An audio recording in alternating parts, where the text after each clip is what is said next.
Hi అందరికీ నమస్కారం. Welcome to my channel. నేను మీ తెలుగమ్మాయి. ఈరోజు మనం మన తూర్పుగోదావరి జిల్లా నిడదవోలు గ్రామ దేవత అయిన నంగాలమ్మ తల్లి టెంపుల్కి వచ్చామండి. నంగాలమ్మ తల్లికి పూర్వం కథనం ప్రకారం చాలా ప్రత్యేకత ఉందండోయ్. నిడదవోలులో చింతకాయలు కాయవంటండి.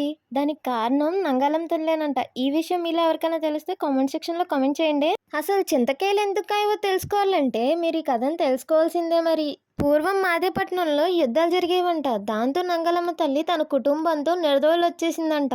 నిడదవోలు గ్రామంలో ఒక రాజు ఉండేవారంట. ఆ రాజు దగ్గర చాలా మంది నౌకర్లు పనిచేసేవారంట. అలానే నంగాలమ్మ తల్లి తన భర్త కూడా నౌకరుగా పనిచేసేవారంట.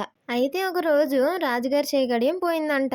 అప్పుడు అక్కడ ఉన్న నౌకర్ని పిలిచి అడుగుతారు. వాళ్ళందరూ మాకు తెలీదు అని చెప్తారు. కానీ నంగాలమ్మ భర్త మీద నింద వేస్తారు. ఆ నింద నిజమే అనుకున్న రాజుగారు కోపంతో వెళ్లి నంగాలమ్మ భర్తని చెట్టు కట్టి చింతకర్రతో కొడతారంట. దాంతో నంగాలమ్మ తల్లి భర్త మరణిస్తారంట. ఆ సంఘటన చూసి అవమానం తట్టుకోలేక నంగాలమ్మ తల్లి తన బిడ్డలతో నిడదవోలు చిన్న కాశీ రేవులో దూకేస్తుందంట. అదే రేవులో కొన్ని సంవత్సరాలకి ఒక అతనికి విగ్రహం దొరుకుతుందంట. ఆ విగ్రహాన్ని బయటికి తీసి పసుపు కుంకం రాసి ముగ్గురు అన్నదమ్ములకి అప్పచెప్తారంట. ఆ ముగ్గురు అన్నదమ్ములు చిన్నగా గుడి కట్టి అమ్మవారికి పూజలు చేయడం మొదలు పెడతారంట. అప్పటి నుంచి నంగాలమ్మ తల్లిని నిడదవోలు గ్రామ దేవతగా కొలుస్తారు. అమ్మవారి భర్తని చింతకర్రతో కొట్టడం వల్ల చింత చెట్టుకి శాపం ఉందంట.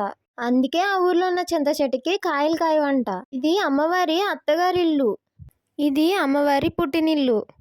అమ్మవారికి 12 సంవత్సరాలకు ఒకసారి జాతర చేస్తారు. ప్రతి సంవత్సరం జనవరి నెలలో గరగలని ఇలా ఊరేగిస్తారు. ఇంతకు మీలో ఎంతమంది ఈ టెంపుల్కి వెళ్ళారో కామెంట్ చేయండి. ఈ వీడియో మీకు నచ్చినట్లయితే మీ ఇంట్లో మంచిగా భావించి లైక్ చేయండి, షేర్ చేయండి, కామెంట్ చేయండి అండ్ సబ్స్క్రైబ్ కూడా చేసుకోండి.